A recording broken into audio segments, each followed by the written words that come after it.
Welcome to Strung Out, the podcast that looks at life through the lens of an artist. Your host is the artist, writer, and musician, Martin Lawrence McCormack. Now here's Marty.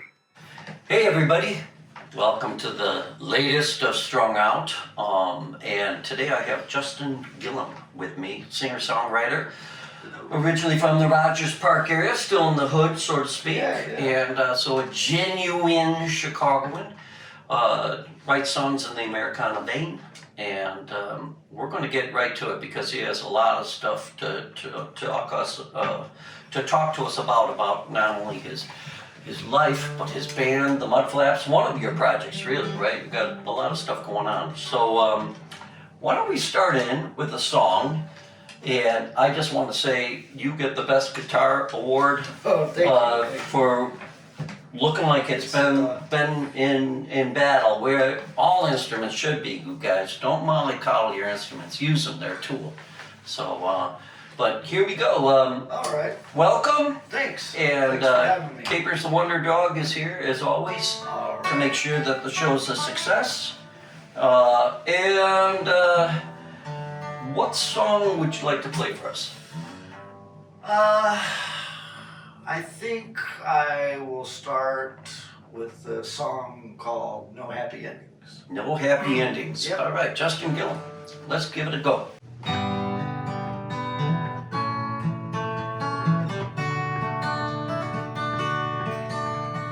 met her in St. Louis. You took her back to St. Paul. 'Cause there she learned he wasn't as big as she had once thought. She met a man named Tucker down at the local bar. Now instead of home, she just goes out riding in his car. Well, you could dig a ditch around the castle, shoot an arrow with a bow, wrap a ring around her finger. There's one thing that I know: there is no happy ending. There is no happy ending. There is no happy ending to this fairy tale called love.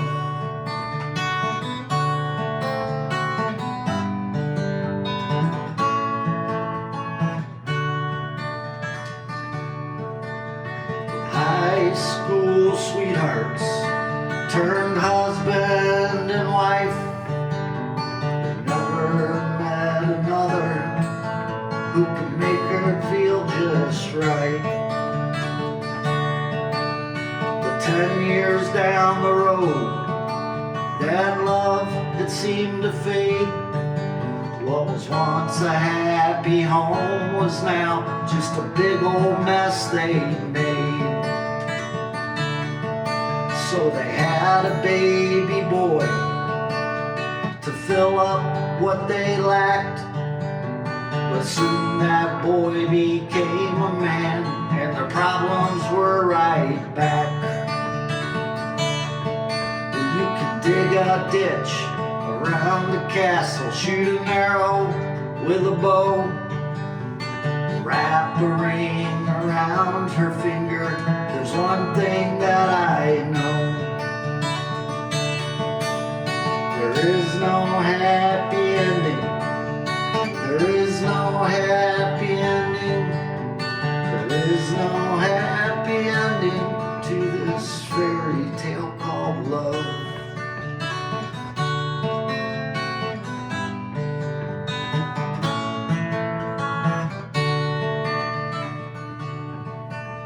Well, 50 years of marriage gone by like the buzz of a fly.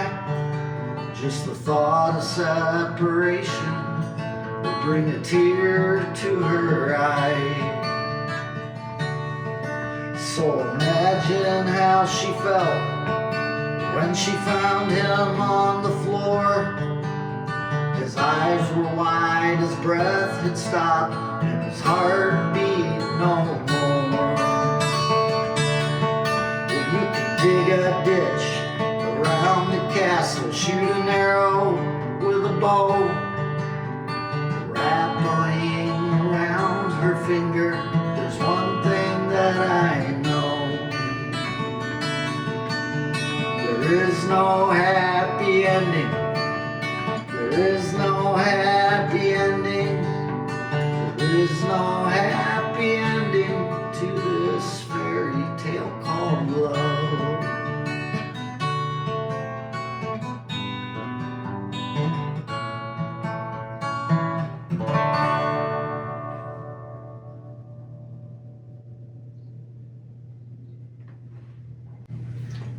All right. Wow. That's a heavy song. I love it. Thanks, man. 50 years like the buzzing of a fly. Isn't that true? And for anybody that, I mean, I'm in my 60s now, so you start thinking about all that kind of stuff that you just outlined in a song, like, you know, the fairy tale called love, which is, love is kind of a fairy tale in a lot of ways for a lot of people. Sure. And there is no happy ending. Yeah. Right. I mean, I mean, it's kind of tough, you know. Yeah. Is that something that you know? Did that come from an experience of yours, or how did you get to that song? You know, that song, like, it's definitely, I think, just without trying to not sound cheesy, but really just sort of is, like you said, just something like when you get older, you start sort of thinking about, you know, Right. the fact that a lot of what maybe you thought you had been looking for doesn't even exist. Yeah. So what the fuck now? Right, right. And I commend you on that because, you know, I mean, I always say there are, you know, there are unhappy songs, but there are also real songs that tell the unvarnished truth about life. And that's definitely what that song's all about, is that, you know, it's and I think everybody, that's the thing everybody doesn't want to talk about, but they know.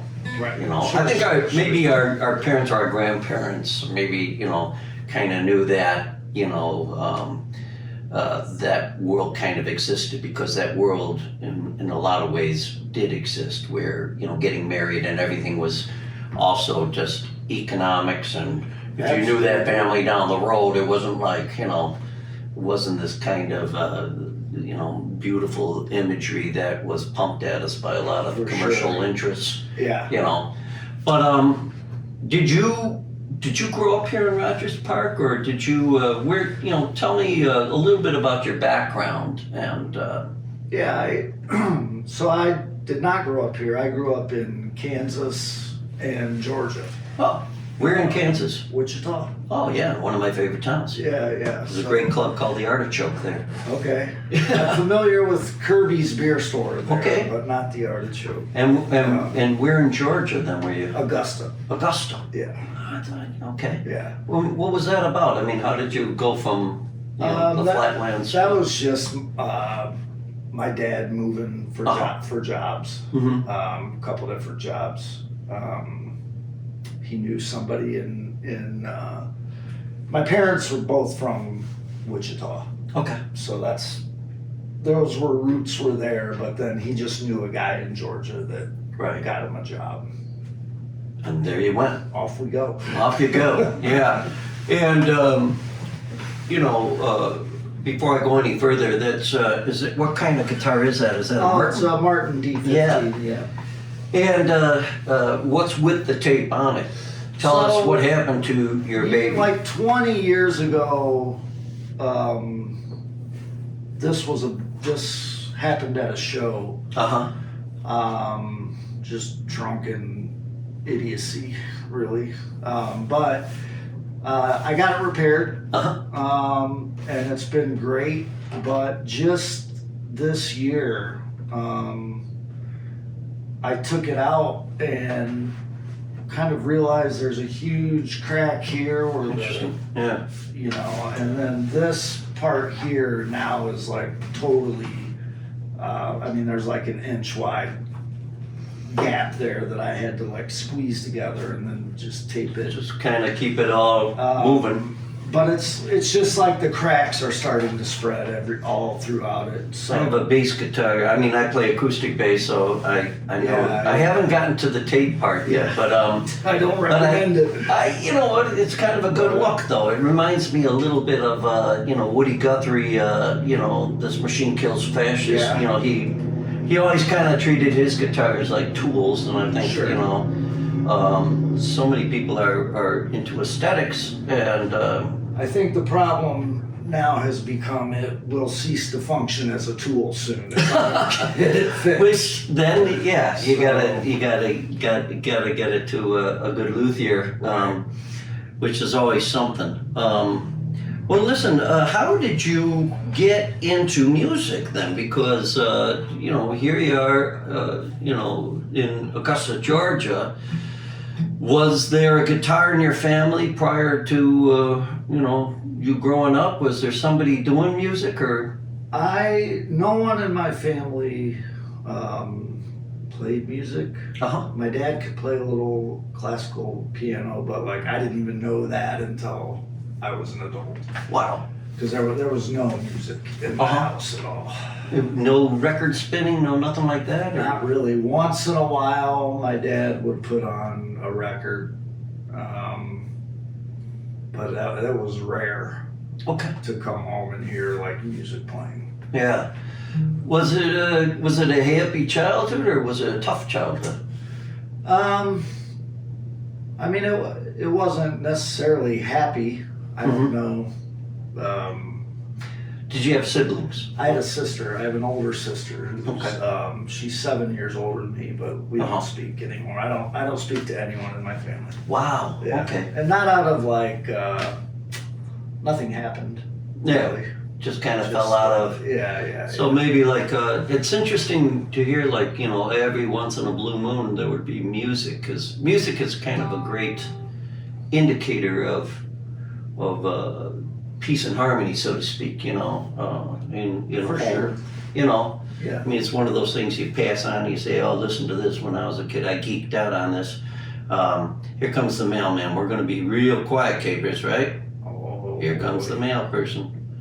All right. Let's doing see. something.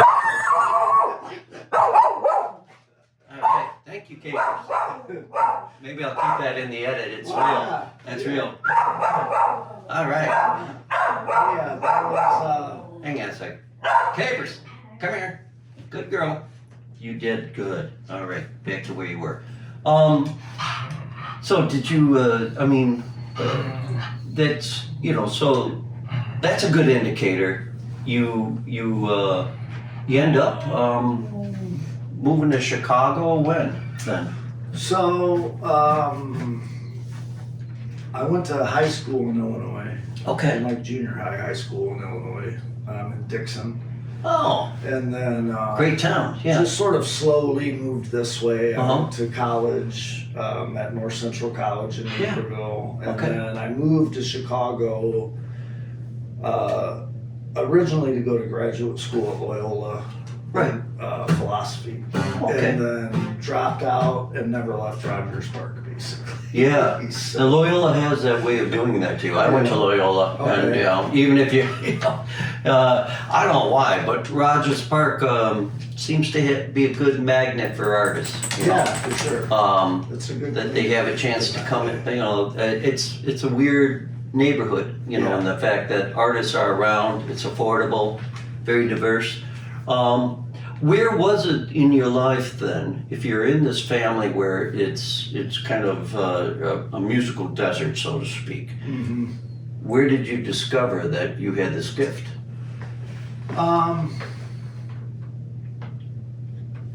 So when I moved to Chicago, I came here with a good friend of mine, James Weigel. Okay. We lived together over on Lawn or Greenview first, I guess. Greenview, But okay. anyway, he is a musician and all through college played guitar. Okay.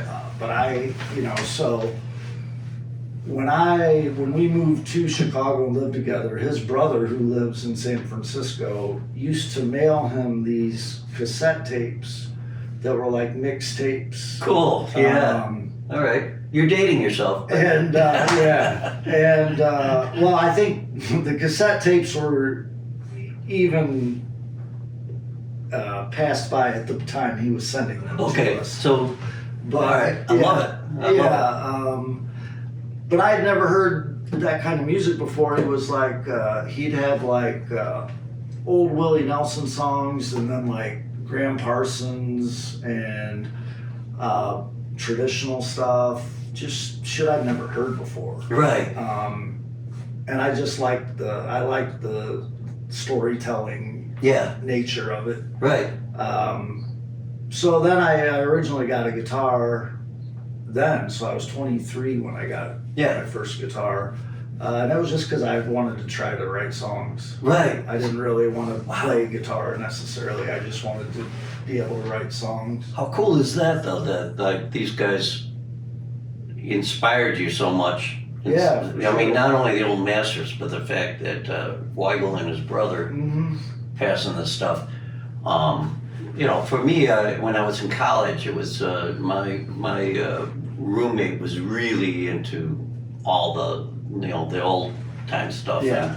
And Michael Nesmith, when he went off, did his solo stuff, and if it wasn't for those guys, I don't know if I would have even really known what Americana music was. Right. Right. And it's such a big distinction from Americana artists from, especially now, country. Right. But to inspire you to the point to go out and get a guitar. So where did you get your first axe? The first guitar I got, some guy gave to me. Oh, nice. And it was a Takamine that to this day I have problems in my wrist because of that guitar. Was the neck too wide, or just it was the action was terrible? Oh, God. But I didn't know. Right. I didn't know, so Right. I just played it for like You thought this is a couple years, and Wow. I think finally James was like, "This isn't how this should be going." So, But again, but I didn't know. yeah. How do you know? I If you- never picked up his guitar. I just had my guitar, and How interesting. Did he never would say to you, "Hey, man, pick up. You should try my guitar. See what?" Or did he pick up your guitar one day and just go? I think that's what He happened. said, "What the hell is Yeah, this?" yeah, Just like exactly. it's like this is more like a bridge span than it is a neck on a guitar. The string was Holy like that cow. far off the. Holy cow! Wow. And so did the Takamine go by the wayside? Do you have it on a wall somewhere? A friend of mine still has it. Really? I gave it to him. And did he get the neck adjusted? I at least warned him. You warned him and you said, "Hey, man, I'm giving you a gift, but." But yeah, then I got a Seagull. Okay. It was a nice guitar. Cool. And then loaned that to a friend who essentially destroyed it. Yeah. Yeah. Yeah. That's always hard when you give something out to somebody and Yeah. it comes back. We, My Brian Fitzgerald, I had a Yamaha that he borrowed for a while, and then I took it back because he was digging a hole through it. yeah, that's exactly what this dude did to my guitar. And now since we're a company, Right. he's dug his way through I think 4 guitars, but looks great, but it's not good for your guitar in the long. Just ask Willie Nelson, but. These artists that you were listening to then on these mixtapes, did you pursue, was there any one particular artist that stood out to you? Was there somebody or a group of artists in such a way that you're like, I wanna find out more about them? Because I mean, you're kind of like an open book at this point. You got the Yeah, that's you got the tape.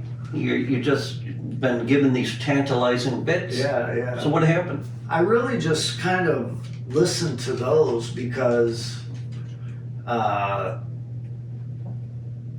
the time I didn't really explore it beyond that. It was before the internet and shit. It's not like Right. I could just look it up. And I didn't pursue it. I would just listen to those tapes over and over again. Yeah. So which is cool because in its own right, you were like being educated by these guys. You didn't know their backstory, you just knew you liked the songs. Yeah. And was it at that point then that you were kind of like starting to write songs, or were you just like I like this is kind of a hobby? At what point did you kind of realize there's something more to it than me just getting these tapes that my roommate's brother's sending, and I have this guitar that I'm hacking away on. Where did it open up for you where you're like, hey, I need to perform? I think that kind of evolved more out of necessity, in that, like, I was learning to play guitar, and James was playing with another friend of ours, and at some point, I don't remember exactly what happened, but they needed like a rhythm guitar player, and I was like, they would rehearse at our apartment. Okay. So I knew the songs. Cool. And so that's how that performing started. And then once I started writing songs, I was kind of motivated to perform them with the band, and then eventually. What was the name of that band? That band was named Outlaw Family Band. Outlaw Family Band. Yeah. And are they still performing? No. So you ended up being, here you are, the lone wolf, with your guitar and working songs off this tape. The guy that had the tapes, the guy that had the nice guitar, he starts his band. Right. And you're the one left standing. It's kind of interesting. He plays around here too. Okay. Is he like a Americana musician? Yeah. He's a fantastic songwriter. Cool. So good musician. So is are you still in touch with him quite a bit? Mm-hmm. And so how do you commiserate with him then when it comes to your craft? I mean, we still play shows together occasionally. Mm-hmm. There was it was probably a few months ago now, but up on Clark Street, there's that bar Randall's now. Yeah. That's starting to do some like, small duo, trio kind of stuff in the front window there. We played a show there together. So it's kind of fun to get together and trade songs once in a while after we haven't played for some time. Well, that's good. I mean, I'm happy to hear that you weren't the last one standing then. That that in some ways that kind of tells you something, right? I mean, just about what you're doing and who you're doing it with. And some of the banjo player that was in that band went on to form Henhouse Prowlers. Oh, okay. So some pretty good pedigree there. Yeah, those guys were great. I mean, that's very cool. So it's interesting how fate kind of put you guys all into this thing, and then, where did it go from there after, that band kind of went its separate ways? What happened with you? With me personally, that's like, even before that had happened, I had started playing, Barb Hale and I formed the Mud Flaps. Okay. And then so I just sort of put all my energy into that after that, after Outlaw Family. Okay. Yeah. And was this a full-time gig for you, or were you like... I was waiting tables and bartending and shit the whole time, yeah. Cool. Did you, describe that? Like, was it the kind of thing where you were telling yourself, yeah, I'm going to do this to feed my habit of being an Americana musician? or were you like, did you have a sense of direction considering like the trajectory of my career as a musician is going to go here? No. Okay. It was really more just living day to day. And, Mm-hmm. there was no plan. There still is no plan. But, there was really no long-term thought going into anything at that time Yeah. for me. Yeah. I just drank and played. And Played guitar tried to write songs. And try to write songs. Yeah, Well, in some ways that's honest. That's what it was, man. Yeah, I mean, it's you weren't starry-eyed. In other words, you were minus just the drinking at this point. That's Mhm. kind of what it still is. There's no plan. yeah. Well, to not have a plan is a plan in a way, right? I mean, do you see yourself? How many albums have you done now? And with them, and like, let's talk about you had EU Catastrophe, which came out during the pandemic. We And, recorded it during the pandemic. Okay, and it's just then releasing it now? took like however many Yeah. years ago that was to finally like. not as long ago as we think. I mean, that was that's we're still clawing All our the way. recordings are from one weekend on that record, and then Uh-huh. it's just taken till now to get it mixed and mastered. Right. So It's all good projects should be there. Sometimes I think. it kind of goes away for a while. Right, and then finally comes creeping back Yeah. into the backyard, and that way you can listen to it with fresh air. That's true too. That's true. But we'll take care of that when Justin gives you all the magic that is necessary for writing a killer song Sure. on the next podcast. I'm finding this really interesting because you're really a journeyman, Americana singer-songwriter. Are you happy in Chicago? Not particularly.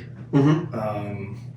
I don't know if that has anything to do with Chicago or not. I think I'm still trying to figure that out. Well, do you find do you have an audience for your music? Do you have people that listen to your songs and give you feedback?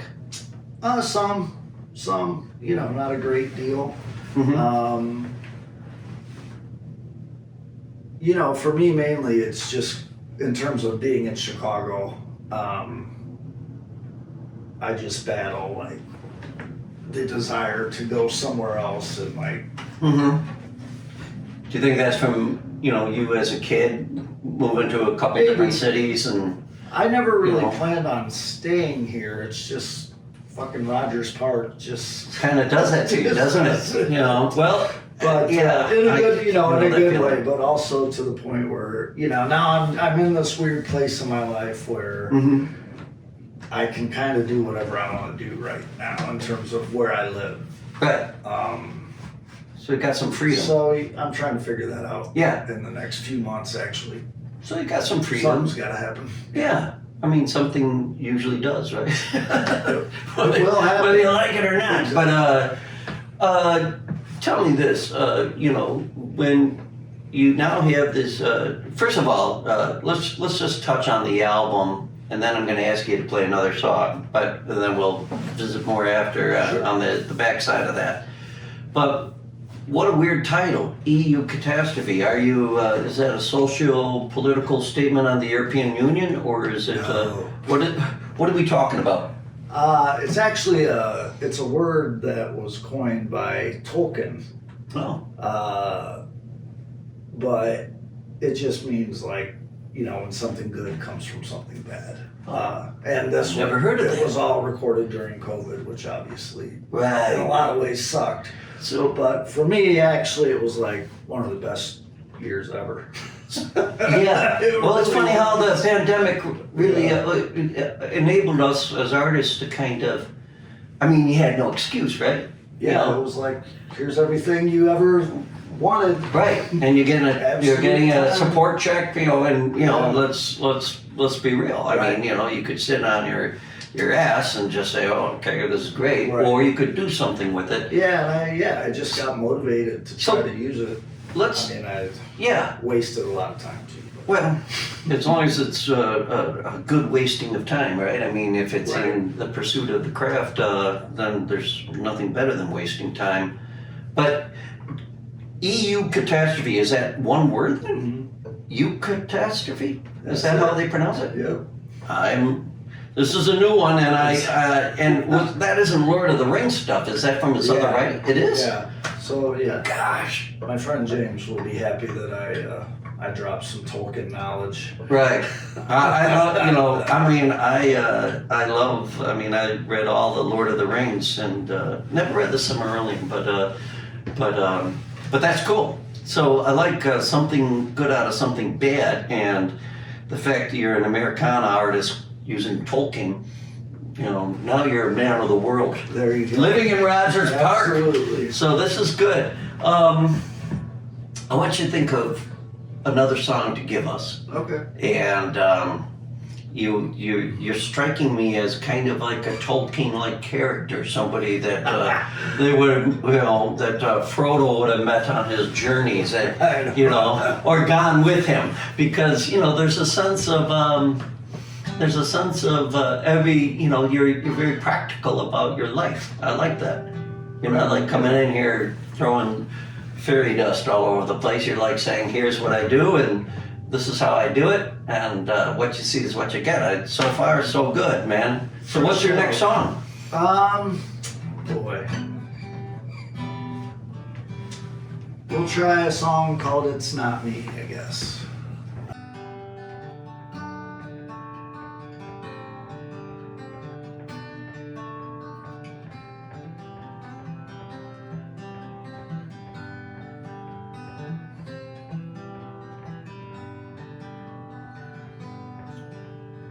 I know you've been thinking about the time you've spent with me, and wondering if it's worth it to get close enough to see what hides behind these eyes. Well, there's a man here inside. But it's not me, I swear. It's not me, I swear. It seems every step I'm taking has more and more weight to bear, and any progress that I'm making in the end just seems to fail. There's a man here inside, and to sorrow is he bound. But it's not me, I swear. It's not me, I swear. The eyes are the windows to the soul, but at the heart of these eyes is a big black hole. So rest after suffering and peace after pain, until in God's arms we meet again.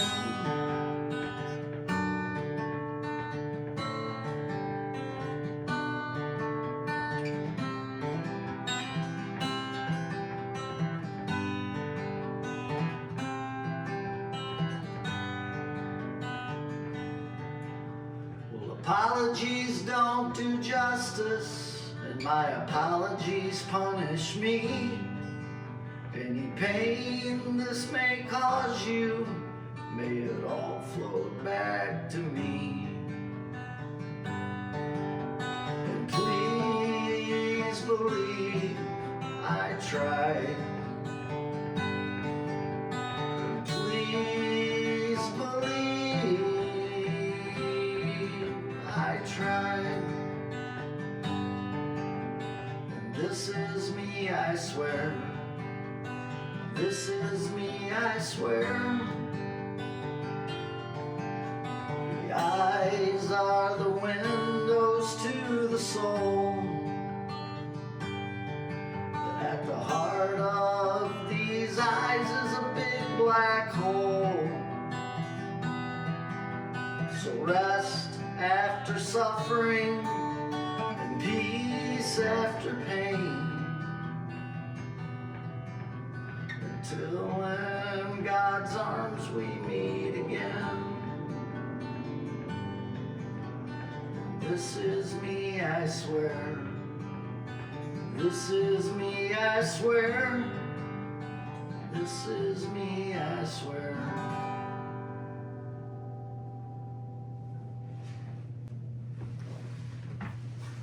All right, we're going to be right back talking to Justin Gillam, which, by the way, is probably one of the best Americana names I've ever heard. So, I mean, it's a good thing you're not a jazz artist. I mean, Justin Gillam, I can see that in Western script, you know. But we're going to be right back here. Of course, you are on Strung Out.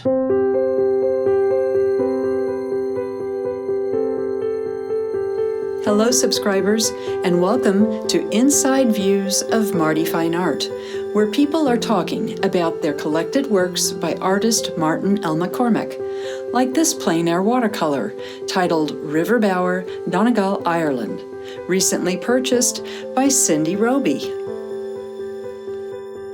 Our trip to Ireland was such a gift. Even more so is the forever reminder of the trip we had through Marty's painting, River Bower, Donegal. It is a beautiful rendition of a path we actually had the pleasure of walking. Marty masterfully captured the light through the trees, the gentle breeze, and the brilliance of the fall-colored leaves.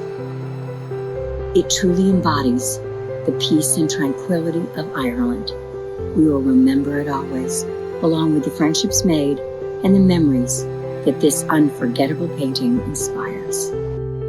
Thank you for supporting Marty Fine Art, Cindy. Additional originals and prints and merchandise of all of Marty's art can be purchased at martinmccormack.com.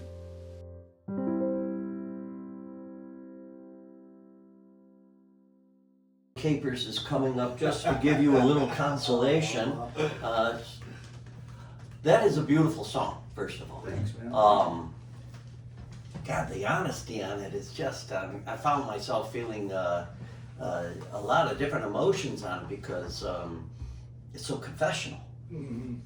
It's so confessional, and the ability of being able to say to somebody, you know, and then to put in that sense of in God's loving arms, you know, until, you know, we meet again. So obviously this is a pretty heavy breakup. Is this autobiographical, or is this, were you married? Were you in love? What happened? Never married. Okay. Part of the interesting thing about that song is the part of the chorus was taken from a child's tombstone in this graveyard in Ireland. Get out of here. Yeah. How cool. Tell us about it. So the Mudflaps went to Ireland in like 2008 for like, I don't remember, 10 days, I think. But when we were in the north, Barb and I went for a walk through this graveyard, and we came across this I think he was like 6 years old, tombstone, and it just said that it said, "Rest after suffering, peace after pain, until in God's arms we meet again." Wow. And I stole it. Yeah. From a kid's tombstone. But it was so, I was in the middle of writing that song, and I didn't really have a chorus for it. I'm like, there it is. You were communicated with. It was pretty wild. That is that's pretty. All right. I hope everybody's enjoying this because I sure am. It was Wow, but that's so neat. Yeah. First of all, it's neat that you were sensitive enough to be walking in a graveyard along with Barbara, and second of all, so cool that you saw those lyrics and you're like, they weren't lyrics, they were, somebody poured that out for this Right, kid, and right. and you didn't steal it. You just elevated this kid to a, Yeah. his, unbeknownst maybe or known, you're bringing this person to a world. Were you touring with the Mudflaps then? Was that the idea of Ireland? Was to go around and Yeah, that's get some gigs and? we played. I think we played like 10 shows in the 10 days. Fantastic. It was good. It was a good Yeah. experience. For sure. I go over to Ireland all the time. My family's from County Mayo, but so I love to hear when American bands go over to Ireland, especially Americana bands. Yeah. What did you feel the reception was like? Oh, it was great. Yeah. It was great. Yeah. Especially in probably our most enjoyable experience was when we were in Northern Ireland. Yeah. We were in this little town called Mullaghmam, middle of nowhere. And, but when something happens there, like the whole town goes. Yeah. Like that's everyone. Yeah. All the families, everything, and. Yeah. This particular place had converted what was once a pig barn into a little concert hall. Wonderful. And it was, but the reception was good all over Ireland. Yeah. I feel like, yeah. And the Irish are good at intuiting emotion and I think so. and also basically we're bringing back music that they brought to Oh, for us, sure, right? for sure, for The sure. Scott Irish and the Irish combos. Yeah. But it's so different. Yeah. That they find it intriguing because they know it's like when you meet a long lost relative kind of Yeah, feeling. yeah. I think musically speaking, they're like, For sure. God, this feels so. And did you have a chance to listen to any Americana artists that were Irish? Were there any around, or was it that kind of tour? Or were you able to? Not really.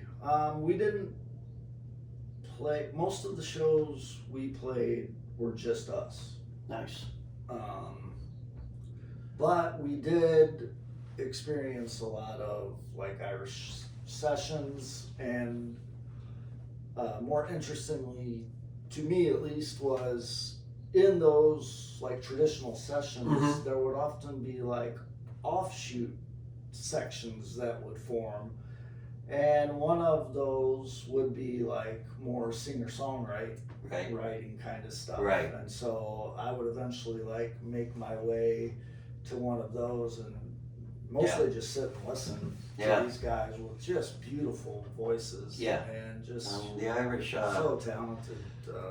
the way they approach music, and you might get it a little bit in some of the rural sections of this country where you just described that community aspect of Right. everybody in there. Right. They come as a unit. This is It's what not is like happening. It's not like we're gonna go to a bar. Right. You got the bartender and you got drinks all around the place, and there's people in a certain age bracket, and 90% are there to hook up or drink, and the other 10%'s coming to see the act. Right.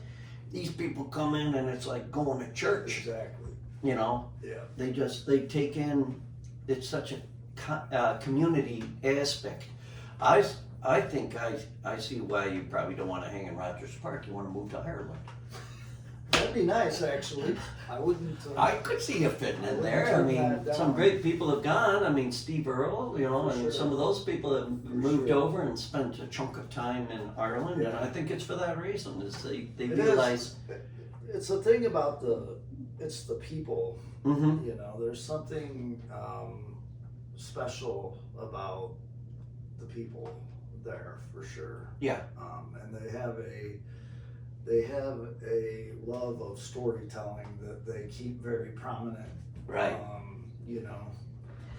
And I think, even with their big stars, what's interesting about that, the Irish way of dealing with like fame and celebrity is it's very much hush hushed. It's not like it would be embarrassing to defer to somebody as a star. They want to be they want to be the ordinary person, Right. sitting at the pub. And the ordinary person is the person that holds a lot more interest in the eyes of the Irish, and they want to know, who are you and what are you, Right. what are you about? Right. Right. Did you find the name Mudflaps? Did you find yourself having to explain what a mudflap was to these people, or? No, Interesting. not really. Mhm. I don't know that they knew, or it just never came up, probably. Right. One funny thing about that trip to Ireland, I'll share real quick. though. Sure. So Barb, we go in to Dublin and start there and go all through up to the north, and finally we're like at the end of the tour, and Barb the whole time has been drinking Paddy's whiskey Okay. with ice. you Yeah. know. Oh yeah. So, but we get to this place in Mullabon, and she goes up and orders Paddy's on the rocks, and this fucking bartender, who's like 17 years old, starts laughing, and Barb's like, "What are you laughing? Why are you making fun of me?" And Barb is like, comes across as the most innocent, Yeah. but the guy's like, "Well, you ordered a Paddy's, which is a guy on the rocks, which are testicles," But as I say, we've been all through the country Right. at this point, where she's ordered this drink numerous times, and no one has ever said anything Well, I think it's to her until then. the Irish. They don't. On the rocks is just only recently kind of creeping into their lexicon, because Right. really normally you don't even drink whiskey on the rocks. That's such an American thing. Yeah, yeah. In fact, I have a friend. She when she comes to Ireland with us, I mean, she always starts at one level of whiskey, and then she'll go up and up and up and up and up. And so finally, she was getting quality wise. So the last drink on her tour, Go the other way. you would think, right? But the top shelf, and this guy pours it for her, and he's standing there looking at her, and takes the order, and he says, "You won't be wanting that on the rocks, would you?" She says, "No, I drink it neat." He says, "Oh, thank Jesus." Because the American, thing about having it having anything chilled, like Right, Guinness right. is supposed to be room temperature, Yeah, and for sure. all that sort of thing. What a great experience he had, though, going over to Ireland. I mean, that's not something that everybody gets to talk about. Yeah. And the fact that what a great proving ground for the band, Yeah. And so tell me a little bit about the Mudflaps then. How long have you guys been working? And obviously a while. That was 2008 that you went? Yeah, we've been playing since, I don't know, it's like 23 years or something like that. Mm-hmm. Yeah. Wonderful. Is that right? Yeah, shit. And Some of those years. with the band like the Mudflaps, how do you feel? Do you feel like there's an Americana network in Chicago, or do you feel like how is it for music? Like if I was to say to you, hey Justin, name for me the club that you feel is the most Americana kind of club in Chicago. Is there such a thing? Does it exist, or is it more like a singer-songwriter realm that you go into, or? I don't know, honestly. Like, if there is such a like community or whatever. Right. I've not been informed of it Right. or invited. Right. Me neither. As it were. I mean, you know, Bloodshot Records But yeah, would have been yeah. like, you know, they had their kind of thing, and then Right. it was like the Hideout, you know, was kind of a thing. I remember that being, but But that kind of kind of went away yeah. too. You know, it's As far just as I say, I'm not really plugged into yeah. any of that stuff anymore. So Yeah, well, I don't even know if there is a thing to plug into. I Right, guess I'm right. really that's one of the things that I find very intriguing is there's this a lot of different singer songwriters. right. You know, not I all know are American. Fitzgerald's does a lot of that stuff, but it for me at least, it's like that to me is essentially a whole nother world Right, because I can't get to it. right. And You what, know, I mean, is that just logistically speaking, or I just just- breaking in? no, just like getting to the physical space Right, is okay. a pain in the ass. It I don't have everything. a car, so Well, everything's a pain in the ass from Rogers Park too. They should have That's that as their true, motto. actually, As yeah, far as you're like right. driving, I'm like, You're oh right, man. God, this is like the world's. This neighborhood is insulated from the rest of Chicago. Yeah, it's- You really can't. You can't get out to the hinterlands without Right. like 45 minutes of going through other neighborhoods. Exactly. Well, that's interesting. So you know. But I know they have like I know a bunch of like singer-songwriter kind of shows happen there. Fitzgerald's Seems does. like, yeah. Now, you know, there's nothing of its kind. I mean, Martyrs, maybe, you know, but it's been a long time since I've gone to Martyrs, and I don't know, like, you know, Space in Evanston, but I don't think that they're really plugged into more of a. I think they're bringing in like out of town, you know, Right. bigger yeah, acts. Yeah, bigger. So how do you cope with that? I mean, what do you you know? How do the Mud Flaps gig? I mean, at this point, we have like, you know, some bars that like around here that we Mhm. play at that are just kind of always. In the circuit. Yeah. Nice. Yeah. So we play it over at the Lighthouse quite a bit. They have some pretty good music go through there. Mm-hmm. You know, you used to have like the Red Line, and that's gone, of course, That's gone, for yeah. years now. But you know, we play for 20 years. We played every Monday at the Celtic Knot in Evanston. Oh yeah. So we just started playing at their new location in West Evanston. Yeah, they're up on Central, right? Yeah. Yeah. Yeah. So And I've never walked into it. such a I've- weird part of the city, dude. It's Yeah. like 9 o'clock, ghost town. I know. Ghost I made it. town. And I mean, I was at the coffee house a couple doors down. Yeah, yeah. And because a friend of mine was showing art there, Okay. and you know, but I was looking at the Celtic Knot, and I was like, I should go in there, and I It's never great. went in. It's So, great. It's a good place. The owners are good friends of mine, and Nice. they're just super people, and the But food's isn't- good, the Guinness is good. But isn't it interesting? Here you are, an Americana musician. Yeah. And the place that's giving you, you know, a place to shine your stuff is the Irish thing. Yeah. So it's like full circle in a way, Right. which again I think is part of the DNA. Maybe, you know, GILLAM, is that an Irish name? It might be, I right? think it's more English. Is it English? I think so. Well, you got to have the Celt in you. I mean, that's if even Without a doubt. you know, without a doubt. Yeah.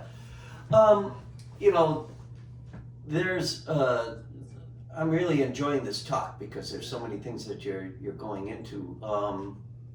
You know, but think about your song for the last song for this bit of the interview. But where, you know, with the Mud Flaps and that, you kind of have your places where people can come and see you. Are these places that charge cover, or are they kind of things that, you know, you know, they can come in and, you know, just throw something into a tip jar? It's more of that. Mhm. You know, we'd always prefer a show to be free. Right. And then there's usually like a tip bucket. Now, why is that a philosophical choice, kind of I think it's philosophical and business. Mm-hmm. I think it's more, for us at least, it's in everyone's best interest if there's no cover charge, Right. because the bar's going to make more money that way. True. Because, for us to charge like Right. $10 at the door or something, So we'll definitely keep people from coming. yeah, it's a difficult thing. Everybody's broke. I'd rather people could come hear the music and buy a couple beers than give us money at the door. And we exist in a world where, at least the younger generations, they get everything basically free, Right. music speaking, Right. Spotify, Right. whatever, boom, So it's hard to be Yeah. an independent musician these days. Mhm. I feel, to live off your craft, you have to, really think, of many different kind of revenue streams. So, what do you do these days to help you continue along as an Americana musician? Right now, I try to write. So you're writing. And then, as I said, like, gigs will come up. Mm-hmm. Are you working any kind of day job or anything like that, or are you more just into? So I just, what month is this? March. March, So yeah. in January, I just finished getting my professional educator's license for high school Congratulations, English. awesome, wonderful, And right now I'm writing a master's great. thesis, and then that's done in May, and then I'm unemployed and I have absolutely no idea what I'm doing. Well, if you have So- a teaching shingle, I have a feeling you're going to be a hot commodity, because I'm not people so are always sure. looking for teachers, Well, Yeah, we'll see, man. It's, I don't know, having gone through like the student teaching aspect of the mhm. thing, it's hard to think about doing that for an extended amount of time, Mm-hmm. because it just eats up so much of your fucking time, man. It does. And it's not like I'm walking in the door from teaching all day and can't wait to sit down and So you play, or so. kind of enjoying the freedom of being able to survive, Exactly. with your craft. I'm having a pretty cool little chunk of time the last Yeah. year or two where I've I been think it's just great. able to get by doing this school thing, and then Mhm. I don't know what I'm gonna do next. Yeah, but you live by, you are a Tolkien character. You really are. I mean, you're I like, don't recommend what are coming these- on this journey. That's Let's be that was the clear. only thing they're missing in those books, is like, somebody, Right. and here's something I wrote, but it's I think that in a lot of ways that's being true to the muse, I think, because it's difficult. Oh, That was quite. me. Uh, Yeah, it's mhm. a chunk of time I probably don't know that I'll have again Right. anytime soon. I'm gonna have to switch. I'm gonna have to figure something out here, but Well, for now it's great. I think it's great. I think every month that you can get away without having to, work, Yeah. a day job. I So, think you know, every day you do it as a win. in my is a win. opinion. Yeah, no, and really in the artist world, that's how you, sometimes you have to just kind of have that mindset that, Yeah, you know, absolutely. all the artists that eventually, you know, they might not live to see, you know, what is qualified as success, but what they did is they dedicated their lives to their craft, and they lived from day to day. It's a Right. very genuine and Right. honest experience, I think. Uh, all through this, you're going to be seeing how to get a hold of Justin through the Mudflaps. They got a Facebook page, and don't forget, we're going to have the next podcast where we're going to dive into his song crafting, and he's going to dispense his wisdom to all of you folks.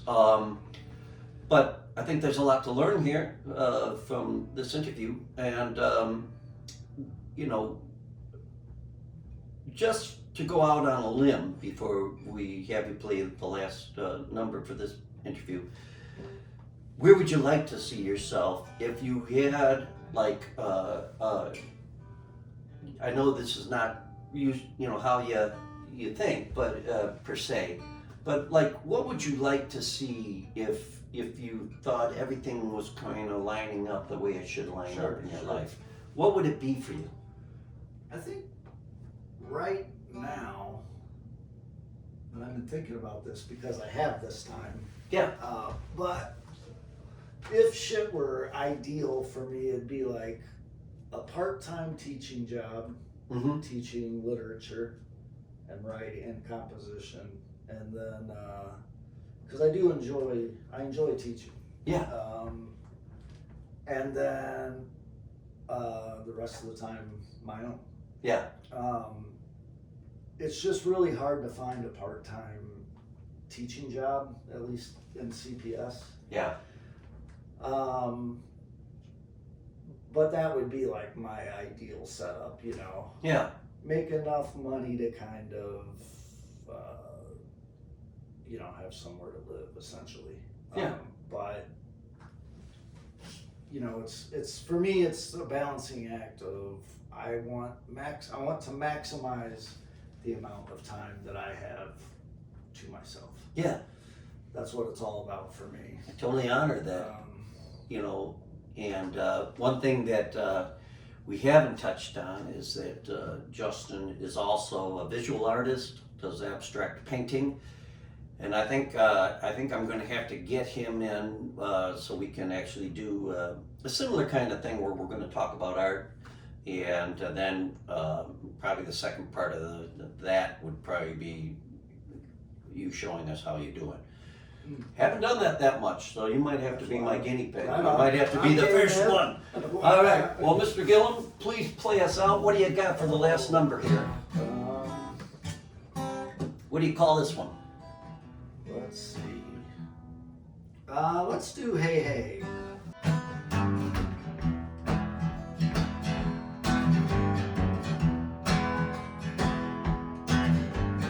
Tell me that I'm wrong, that feels right.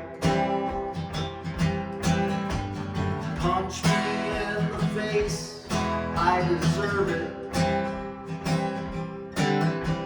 Stab me with the knife, the party's over. Hey, hey, I'm your boyfriend.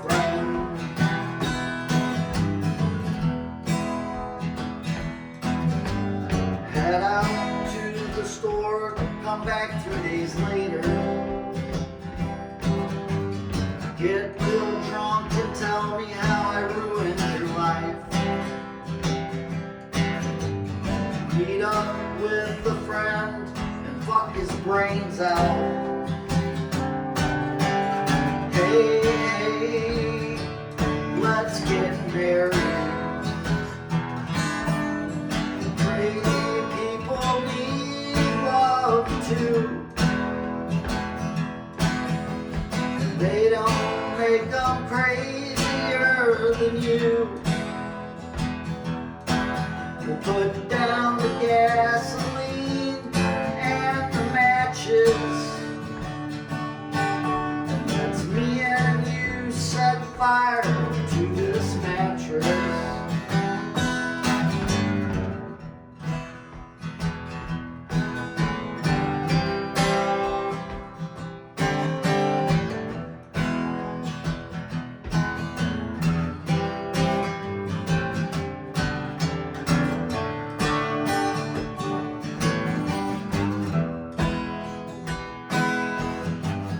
Get real mad and scream when I play guitar.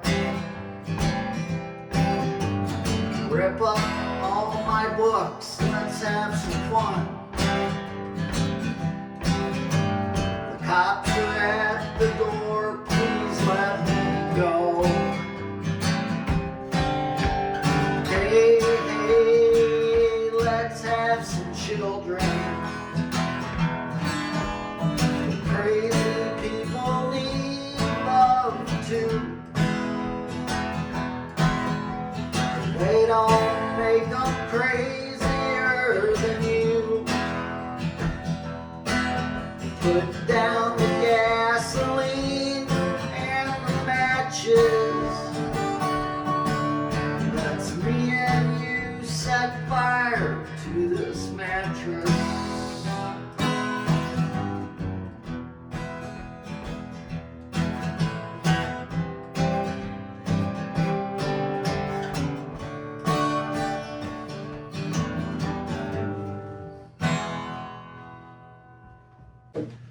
Wow, he lit that one on fire, and you tell it like it is. I just love it.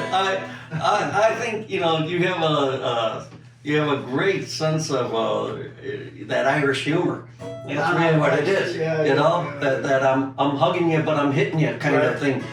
That's great, guys.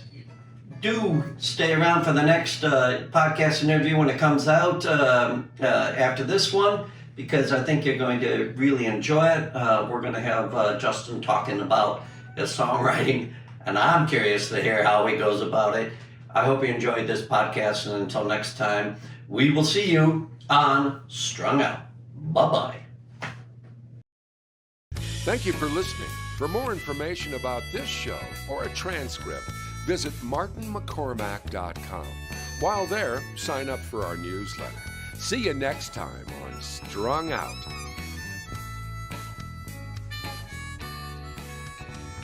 It's all so wrong, this pain we feel makes no sense at all.